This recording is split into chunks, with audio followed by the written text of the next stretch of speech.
मुंबईमध्ये एक भयंकर घटना समोर आली. आता मी तुम्हाला सांगतो या बायका नेमके काय कारनामे करत होते आणि या बायका भोंगळ्या होऊन कशा लोकांना फसवत होत्या. एक माणूस त्या बाईच्या गोड बोलण्यात कसा अडकतो, जो एक खूप मोठा बिझनेसमॅन होता, व्यवसाय करणारा होता आणि तो म्हातारा होता. पण तरीही म्हणतात ना, पुरुष कसा असतो की तो कुठल्याही दिशेने वळतो आणि मग त्याचं हे मोकळेपण, त्याचं हे भटकं मन एक दिवस त्याच्यासाठी मोठी अडचण बनतं. घटनेची सविस्तर माहिती आपण या व्हिडिओमध्ये पाहणार आहोत. जर तुम्ही चॅनलवर नवीन असाल तर कलम 302 या मराठी चॅनलला लगेच सबस्क्राईब करा. तुम्ही पाहिलं असेल की कधी एखाद्या म्हाताऱ्या व्यक्तीला महिलेचा फोन येतो. सुरुवातीला ती महिला म्हणते की चुकीने कॉल लागला, पण नंतर ती हळूहळू बोलणं पुढे नेते.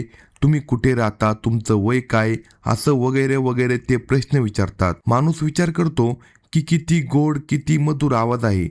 कारण आवाजच असा असतो. एकतर स्त्रीचा आवाज, त्यात ते अभिनय करून बोलतात, त्यामुळे समोरचा माणूस पूर्णपणे मोहित होतो. आजच्या काळात सोशल मीडियाचा प्रभाव खूप मोठा आहे. इंस्टाग्राम, फेसबुक हे असे प्लॅटफॉर्म आहे जिथे लोक अनोळखी लोकांसोबत मैत्री करतात. मग ही मैत्री हळूहळू प्रेमात बदलते. नाव प्रेमाचं असतं, पण त्यामध्ये वासना आणि हवस लपलेली असते. ती मुलगी मग तुमच्या बोलवलेल्या ठिकाणी येते, जिथे तुम्ही दोघे भेटण्याची वेळ आणि जागा ठरलेली असते. अशाच प्रकारे मुंबईमधील एक मोठा व्यापारी अजय मेहरा काही दिवसापूर्वीच या घटनेमध्ये अडकला होता. आणि मित्रांनो, मुंबई पोलिसांनी या सर्व आरोपींना अटक केली आहे. आता मी तुम्हाला सांगतो की त्या महिलेचा नेमका हेतू काय होता आणि प्रकरण नेमकं काय होतं. या गटात एका महिलेचं नाव पूजा होतं, तिच्या नवऱ्याचं नाव महेश आहे, तसेच एका महिलेचं नाव मनीषा आहे आणि एका महिलेचं नाव खुशबू आहे. एकूणच 3 महिला आणि 3 पुरुष, जे नावाला त्यांचे नवरे होते, पण प्रत्यक्षात ते दलाली करून पैसे खाणारे लोक होते. खरंच लाज वाटावी अशी गोष्ट आहे की अशा लोकांमुळे समाज बदनाम होत चालला आहे. हे लोक इंस्टाग्राम आणि फेसबुकवर अशा लोकांचे प्रोफाईल शोधायचे जे आर्थिकदृष्ट्या खूप श्रीमंत आहे. मोठ्या माणसांची ओळख त्यांच्या प्रोफाईलवरून होते. त्यांच्या डीपी आणि स्टेटसवरूनच त्यांच्या जीवनशैलीचा अंदाज येतो. हे लोक आधी त्या व्यक्तीचा बॅकग्राऊंड तपासायचे. तो खरोखरच श्रीमंत आहे का, व्यवस्थित कमावतो का. त्यानंतर त्या महिलांपैकी एखादी महिला त्या व्यक्तीसोबत संपर्क साधायची. ती महिला आपला चेहरा झाकून ठेवत असली तरी त्यांच्या बोलण्याने आणि वागण्याने त्या समोरच्या व्यक्तीला ती आकर्षित करायची. त्यांनी बेरोजगारी किंवा पटकन पैसा कमवण्याचा शॉर्टकट म्हणून हा मार्ग निवडला होता. काही व्यवसाय असे असतात ज्यांना कॉल गर्ल म्हटलं जातं, काहींना देह विक्री म्हटलं जातं, काही रेड लाईट एरियात चालतात, काही खुलेआम चालतात, पण काही असे देखील असतात जे अशा प्रकारे लोकांना गोड बोलून त्यांना फसवलं जातं. कदाचित उद्या तुमच्या फोनवर देखील असा कॉल येऊ शकतो किंवा कदाचित कुणी अशा प्रकारच्या जाळ्यात अडकलेले असतील. मी सर्वांना हात जोडून सांगू इच्छितो, थोड्याशा मजेसाठी आयुष्यभराची बदनामी ओढवून घेऊ नका. घरात तुमची बायको आहे, जशी आहे तशी तिच्यासोबत समाधानी राहा आणि आनंदाने आयुष्य जगा. जर तुम्ही घरचं सोडून बाहेरच्या मोहात पडलात तर एक दिवस तुम्ही अशा प्रकारे अडकू शकता की आयुष्यभर मानवर करून तुम्ही चालू शकणार नाही. अशाच प्रकारे अजय मेहरा देखील या महिलांच्या जाळ्यात अडकतो. ती महिला अजय मेहराला फोन करून गोड गोड बोलायला सुरुवात करते. तुम्ही खूप चांगले आहात, तुमचा आवाज, तुमची पर्सनॅलिटी, या वयात देखील तुम्ही खूप चांगले दिसता. आता साहजिकच जसं एखाद्या 40-45 वर्षाच्या महिलेला तुम्ही सांगितलं तुम्ही अजून 40च्या वाटत नाही, 24-25 वर्षाच्या नववधूसारखे दिसता, तर ती महिला खूप खुश होते. काही पुरुष असे असतात जे खोटी स्तुती ऐकून आनंदी होतात. एकंदरीत या महिलांपैकी एकीची मैत्री मुंबईमधील व्यापारी अजय मेहरासोबत होते.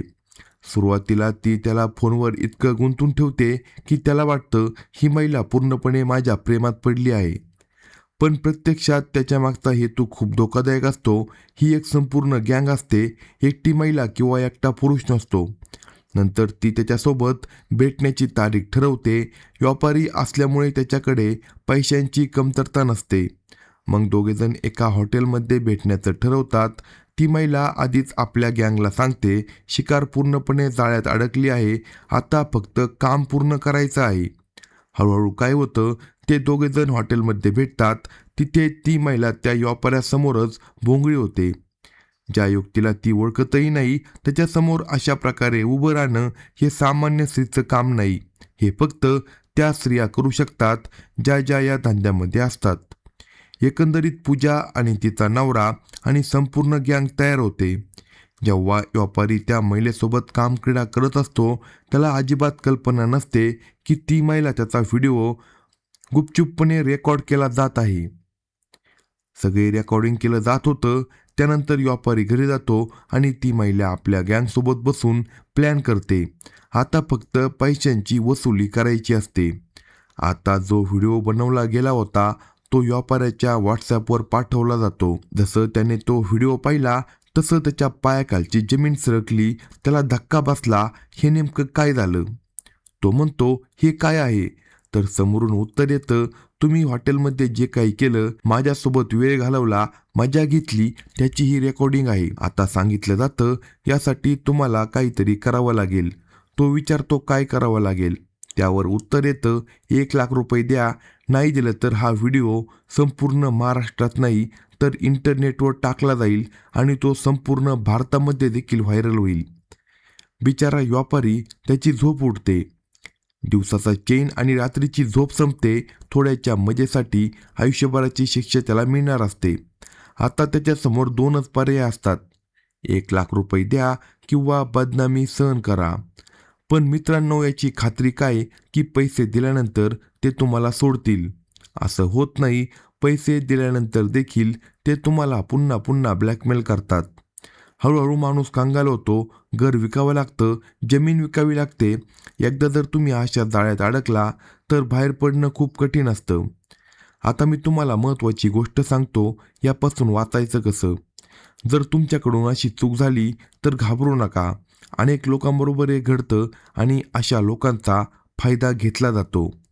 पण कधीकधी त्यांचाही वाईट काळ येतो. आता हा अजय चेहरा, मुंबईचा व्यापारी, खूपच त्रस्त होता.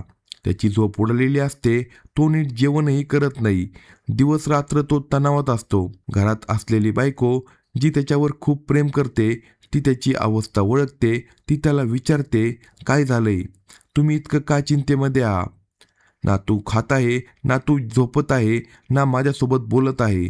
सुरुवातीला तो टाळटाळ करतो, कारण त्याला भीती असते की त्याने केलेली चूक त्याच्या बायकोला समजली तर त्याची बायको काय म्हणेन. पण जेव्हा त्याची बायको त्याला खात्री देते की काहीही झालं तरी ती त्याच्यासोबत उभी राहील, तेव्हा तो सगळं सत्य तिला सांगतो. तो सांगतो, माझ्याकडून चूक झाली, मी एका महिलेच्या जाळ्यात अडकलो, पण आता मला माफ कर, मी पुन्हा कधीच असं करणार नाही. बायको त्याचं बोलणं ऐकते. काही बायका अशा असतात की त्या मोठी चूक देखील माफ करतात. ती त्याला माफ करते आणि म्हणते, तुम्ही काळजी करू नका, मी तुमच्या सोबत आहे. आणि मग ती एक धाडसी निर्णय घेते, आपण पोलिसांकडे जाऊ. नवरा म्हणतो, नको, आपण पैसे देऊन हा विषय मिटवू. पण बायको ठाम असते, नाही, आपण पैसे देणार नाही, आपण पोलिसात तक्रार करणार. मग ती पोलीस स्टेशनमध्ये जाते आणि तक्रार नोंदवते. ती सांगते, माझ्या नवऱ्याला फसून हॉटेलमध्ये बोलावलं गेलं, त्याच्यासोबत संबंध ठेवण्यात आले आणि गुपचूप व्हिडिओ बनवला आणि आता त्याच व्हिडिओच्या आधारावर त्याला ब्लॅकमेल केलं जात आहे. ती पोलिसांना विनंती करते, माझ्या नवऱ्याला या लोकांच्या जाळ्यातून वाचवा.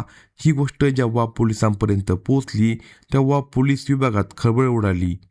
पोलिसांनी तात्काळ कारवाई सुरू केली आणि आरोपीचा शोध घेण्यास सुरुवात केली. जेव्हा हे लोक पकडले गेले तेव्हा त्यांची ओळख समोर आली. एका महिलेचं नाव पूजा, तिच्या नवऱ्याचं नाव महेश आहे. दुसरी मनीषा, तिचा साथीदार अशोक आहे. तिसरी महिला खुशबू आणि तिचा नवरा अनिल आहे. हे सर्व लोक मुंबईच्या सिव्हिल लाईन परिसरातील रहिवासी आहे. एकंदरीत त्यांनी पटकन पैसे कमवण्यासाठी हा घाणेरडा मार्ग निवडला होता. मित्रांनो, ही एकच टोळी नाही, अशा अनेक टोळ्या देशभरात सक्रिय आहे. प्रत्येक जिल्ह्यात अशा प्रकारचे 2-4 टोळ्या तुम्हाला सापडतील. अलीकडेच अशाच एका प्रकरणात एका व्यापाऱ्याला फसवण्यात आलं आणि त्यात त्याचा मित्र सहभागी होता. आजच्या काळात समाजात अनेक प्रकारचे लोक आहे, चांगले आणि वाईट दोन्ही देखील. काही महिला अशा असतात ज्या फक्त आपल्या कुटुंबासाठी जगतात, तर काही अशा असतात ज्यांना पैशासाठी काहीही करायला हरकत नसते. आणि धक्कादायक गोष्ट म्हणजे काही वेळा त्यांच्या नवऱ्यांचा देखील त्यांना पूर्ण पाठिंबा असतो. त्यांना काही फरक पडत नाही की त्यांच्या बायकोबरोबर दुसरे पुरुष संबंध ठेवतात. त्यांची विचारसरणीच अशी असते. म्हणून परिस्थिती खूप गंभीर आहे. म्हणून स्वतःची आणि आपल्या कुटुंबाची काळजी घ्या. अनोळखी नंबरवरून आलेल्या कॉल्सपासून सावध राहा. जर एखादी महिला गोड बोलत असेल, वैयक्तिक प्रश्न विचारत असेल, तर लगेच सतर्क व्हा. अशा कॉल्सकडे दुर्लक्ष करा, नाहीतर तुम्ही देखील अशा जाळ्यात अडकू शकता. जर तुम्ही भेटायला गेला नाही तरी ते तुमची कॉल्स रेकॉर्ड करून ब्लॅकमेल करू शकतात. म्हणून खूप सावध राहा.